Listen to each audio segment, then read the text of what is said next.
Jelang laga Timnas versus Tiongkok di Gelora Bung Karno, Jakarta awal Juni mendatang, saya ajak Anda dulu saudara untuk melihat 32 pemain Timnas Indonesia yang akan memperkuat masing-masing lini. Kita lihat yang pertama saudara. Ini dari line up kipernya sendiri. Ini ada kiper PSM Makassar Reza Arya, jadi nama baru di skuad Garuda.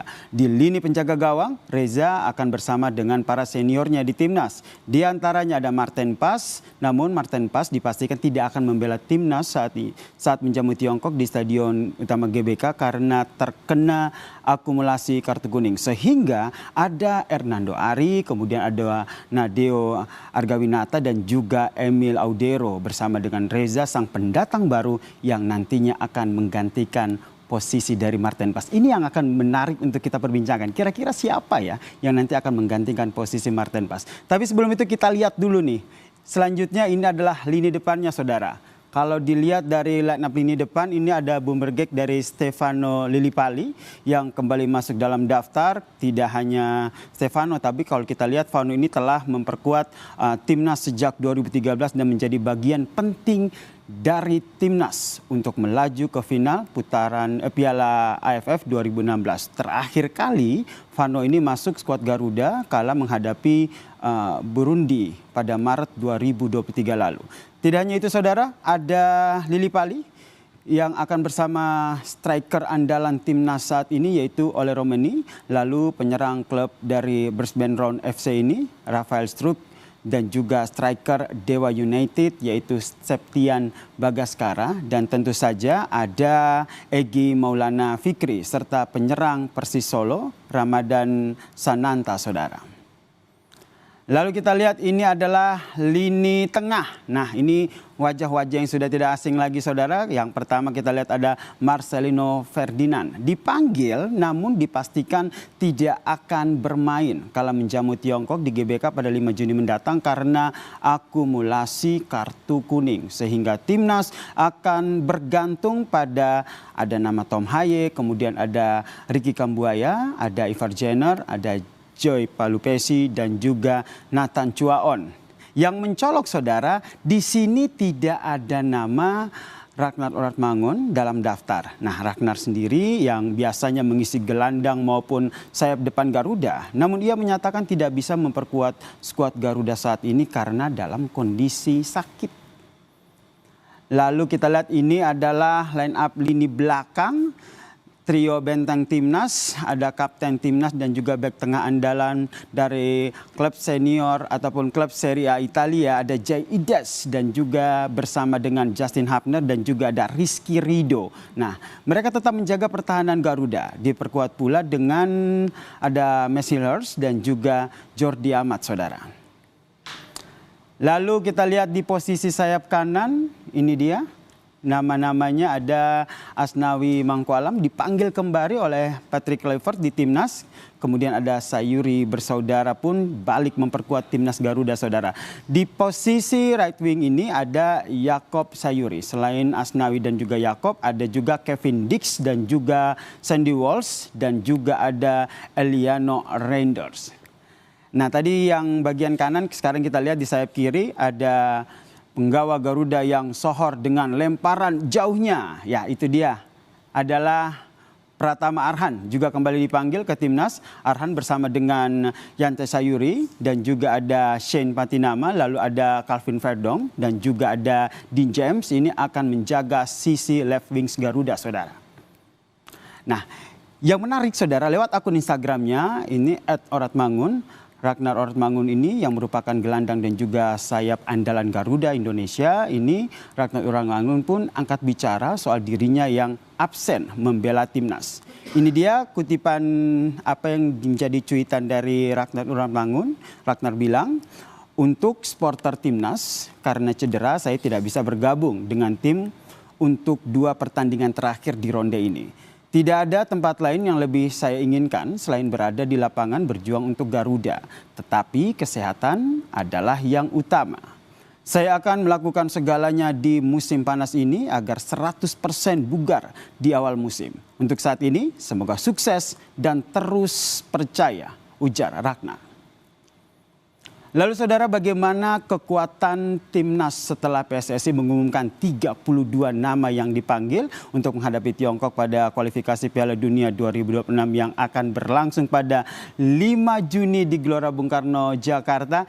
Kita perbincangkan saudara dengan Bung Wesley Tegalung, pengamat sepak bola yang telah bergabung bersama kami di Kompas Petang.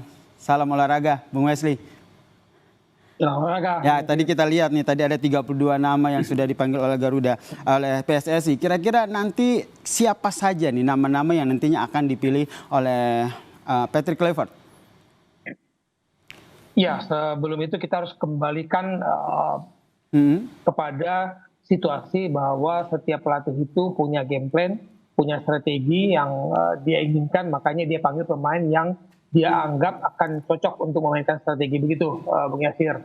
Nah, pertanyaan kemudian kan muncul ketika menghadapi Cina, kemudian dia memanggil kembali pemain-pemain yang punya kecepatan sayap yang bermain seperti di era Sintayong, yaitu Yaakob Sayur, Yance, Asnawi. Ini kan menjadi catatan kita bahwa ada perubahan gaya bermain, ada perubahan game plan yang dibangun, diracik oleh Patrick Kluivert dan timnya. Nah, kemudian pertanyaan kemudian kan kembali kepada Mas Yasir tadi, siapakah kira-kira starter? Bagi saya, prediksi saya akan sulit untuk melihat perubahan yang signifikan dalam posisi starting lineup, tapi pemain pengganti ini yang akan bisa menjadi pembeda karena pemain pengganti kita punya kecepatan sayap yang mungkin akan menjadi kunci pertandingan melawan Cina, karena kita tahu Cina sangat agresif itu memainkan bola direct dan biasa bermain langsung ke dalam kotak penalti. Nah, itu otomatis pertahanan mereka itu akan lebih maju. Nah, itu kesempatan bagi kita ketika transisi kita dari bertahan menyerang, kita punya sayap-sayap yang cepat. Saya pikir itu akan menjadi sebuah pilihan, opsi bagi Patrick Kluivert. Oke, Ragnar ini absen karena cedera. Menurut Bung Wesley sendiri, nanti Patrick Kluivert akan meramunya seperti apa? Siapa yang punya potensi besar untuk menggantikan peran Ragnar, baik di posisi gelandang maupun di sayap? Ya, sebenarnya kita berharap tidak ada pemain di depan yang cedera ya. Memang ada Ragnar Orbangun terkena virus yang membuat dia harus absen. Dan lini depan kita menurut saya memang masih menjadi titik lemah ya. Rafael Struijk maupun Ole itu sebenarnya butuh Ragnar untuk tandem 3 di depan, karena kita butuh kemenangan. Nggak ada cerita Mas Yasir, kita nggak ada menang, ini harus menang. Nah, ini sebuah pilihan yang harus menjadi utak-atik yang maksimal dan efektif bagi Kluivert. Apakah memainkan 2 penyerang ataukah kembali memainkan 3 penyerang dengan memasukkan siapapun di situ, entah Egy atau Stefano Lillipali yang meskipun belakangan tidak mendapat tempat starter, ataupun kalau dia menjadi starter sering ditarik keluar di Borneo, tapi punya pengalaman dan mungkin gaya bermain Stefano cocok dengan Kluivert. Jadi ini yang harus matang sekali hitungannya, di menit keberapa Stefano akan dimainkan, main dari awal dan berapa dengan tarik keluar, karena kita sulit melihat Stefano Lillipali main full 90 menit. Oke, jadi antara Egy atau Stefano ini masih akan diramu ataupun dipertimbangkan oleh Patrick Kluivert ya. Ini juga sama nih posisi kiper kita nih. Biasanya kan bertemu pada Martin Pas nih. Ya, kalau melihat situasi ada Emil di situ, saya pikir melihat penampilan Emil belum pernah bermain bersama tim kita, tapi melihat kemarin terakhir di Liga 1 kita melihat kiper-kiper kita yang bermain belum stabil kalau menurut saya, termasuk Eri, kemudian Nadio. Rasanya kalau melihat gaya bermain Patrick Kluivert, dia masih akan percaya kepada Emil meskipun baru bergabung dan belum bisa dibilang mengenal dengan baik tim yang akan dia pimpin di belakang. Karena kalau kita lihat ini kan pertahanan kita kan cukup kuat dengan adanya Martin Pas, sehingga lini pertahanan ini jangan sampai akhirnya kurang oke begitu ya, Bung Wesley. Kemudian dari lini depannya sendiri Anda melihatnya seperti apa? Karena catatan dari pertandingan sebelumnya kita kurang kuat begitu di penyerang. Masih lini depan kita masih menjadi titik lemah dari era Sintayong maupun Kluivert, karena kita belum dapat striker yang di Liga 1 yang bisa bersaing dengan pemain asing. Kemudian kalau di luar yang pemain kita yang diaspora, naturalisasi, kita belum dapat grade A, grade B gitu ya. Jadi mau nggak mau Ole adalah tumpuan utama. Nah, Ole harus ada yang melayani dengan baik. Jadi, sebenarnya saya berharap pemain seperti Ricky Kambuaya itu mendapatkan kepercayaan lebih banyak sebagai otak serangan, dan nanti pergantian perubahan game plan babak kedua, kalau boleh kita bermain dengan lebih cepat dengan sayap, saya pikir Ole akan terbantu, karena kalau kita lihat di klub, Ole itu banyak bermain bergeraknya dalam kotak penalti itu, Yasir, bukan yang bergerak seperti Ragnar yang bergerak kiri kanan maupun Rafael Struijk. Nah, Ole akan menunggu bola-bola hilang dari kiri dan kanan kita.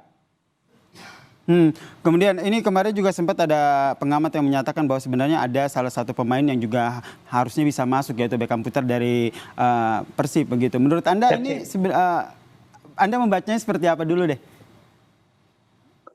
Menjadi pertanyaan kita sebenarnya. Klub juara liga tapi tidak ada pemain yang dipanggil ke timnas, memang bisa kita berikan pertanyaan. Tapi dalam setiap tim, Mas Yasir, pelatih itu punya game plan, punya karakter, gaya bermain yang dia inginkan, dan dia mencari pemain yang dianggap cocok dan mampu akan menerapkan game plan yang diinginkan. Jadi semua itu tanggung jawab ada di pelatih. Nanti bagaimana dia mengeluarkan kemampuan terbaik pemain pilihannya, itu tanggung jawab pelatih. Hasilnya apapun harus dipertanggungjawabkan oleh pelatih. Jadi memang kita bisa berdiskusi, seharusnya si A, si B dipanggil, tim juara nggak dipanggil. Tapi sekali lagi pelatih punya karakter, kriteria pemain yang dianggap cocok untuk memainkan game plan-nya dia. Oke, kalau itu kita sepakat. Tapi kalau menurut Bung Wesley sendiri, Beckham Putra sebenarnya cocok tidak untuk timnas kali ini? Ya, orang akan nanya Beckham Putra misalkan atau pergantian pemain sebagai pemain cadangan, sebagai pengganti bisa saja. Tapi sekali lagi kalau saya mengatakan saya mungkin ingin masuk ada pemain gitu. Tapi kalau dari tim pelatih, mereka sudah punya orang lain, punya komposisi lain yang menurut mereka nanti Beckham Putra akan sia-sia kalau dipanggil tapi tidak mendapatkan tempat untuk diberikan kepercayaan entah itu sebagai cadangan atau enggak. Kita bersyukur saja bahwa Yance dan Yakub dipanggil saja, kita sudah bersyukur bahwa akan ada perubahan gaya bermain yang harusnya akan mengejutkan lawan kan dengan sebuah opsi alternatif gitu ya. Oke, harus merubah gaya permainan untuk bisa menang lawan Tiongkok. Kalau dari Bung Wesley sendiri melihat dari pola permainan Tiongkok sendiri seperti apa? Singkat saja. Mereka main ke tengah. Jarang sekali mereka memberikan umpan silang ya, Mas Yasir. Jadi kita harus kuat di tengah, jangan sampai kemudian area pertahanan mereka. Saya yakin mereka akan menyerang juga karena mereka butuh poin, butuh kemenangan di 2 pertandingan sisa. Nah, ini harus kita manfaatkan dengan kekuatan sayap kita. Baik, terima kasih Bung Wesley Hutagalung, pengamat sepak bola, telah berbagi informasi dan perspektifnya di Kompas Petang. Salam sehat Bung Wesley. Sama-sama, makasih.